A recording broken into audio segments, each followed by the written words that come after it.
Ant-Man and Adam compared. Now, they have many different guys who've been both of these guys throughout the year, so I'm mainly going to focus on Hank Pym's Ant-Man and Ray Palmer's Adam.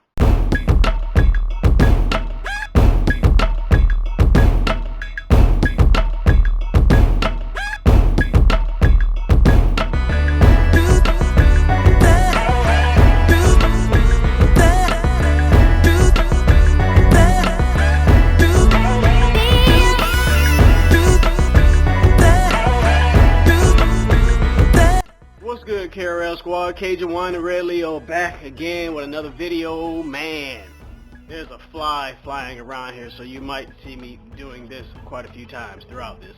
Now, these guys actually have more in common than they do not have in common, so I'm not going to run down a whole comparison back and forth thing. I'm just going to go ahead on and give you their facts kind of straight off, right off the bat.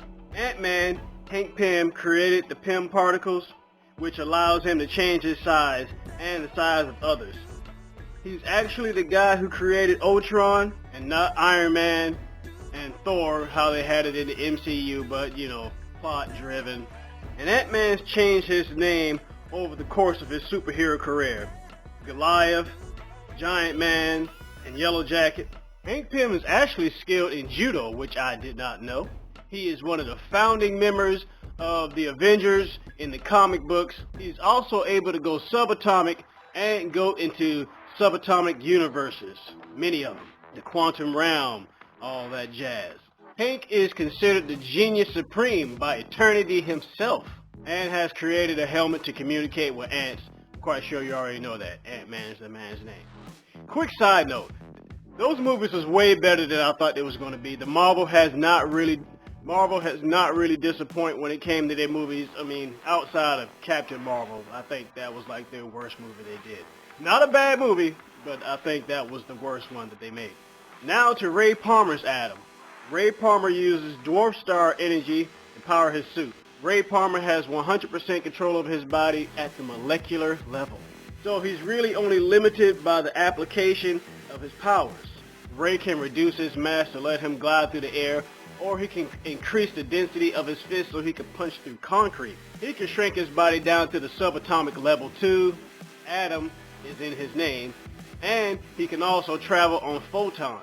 And photons is just a fancy word for light. Photons is just light particles, basically. Now let's break it down to see who would actually win in the fight.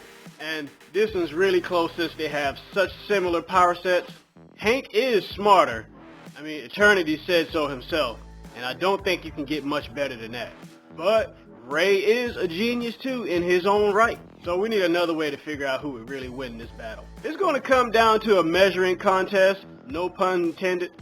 Hank has gone subatomic, traveling to the microverse, but Ray Palmer can go subatomic too. So if they both can do this, how do we really know who would win this fight? Hank can generate Pym particles, and he can control the size of objects and the people around him. So can Ray.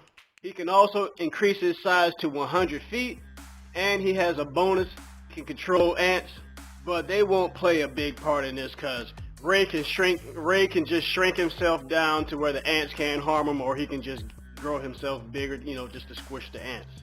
That being said, they won't be able to force each other, you know, into shrinking or growing because Ray has 100% control of his body at the molecular level, and Hank can grow and shrink himself at will.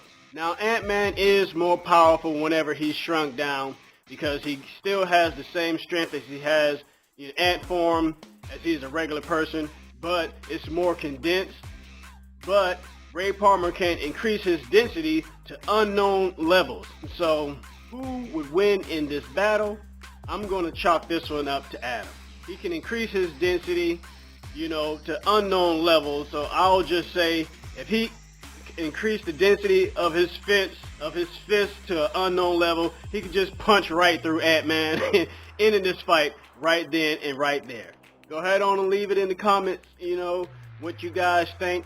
Do you think Ant-Man would have won? You know, think I made the right choice in picking Ray Palmer.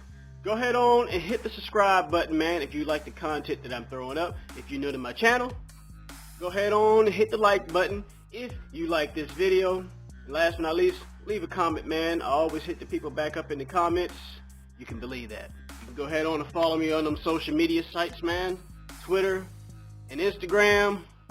If you made it to this part of the video, go ahead on and leave it in the comments. Hashtag size control. That lets me know if you made it to this part of the video or not. Flying around. But anyway, last but not least, y'all stay blessed.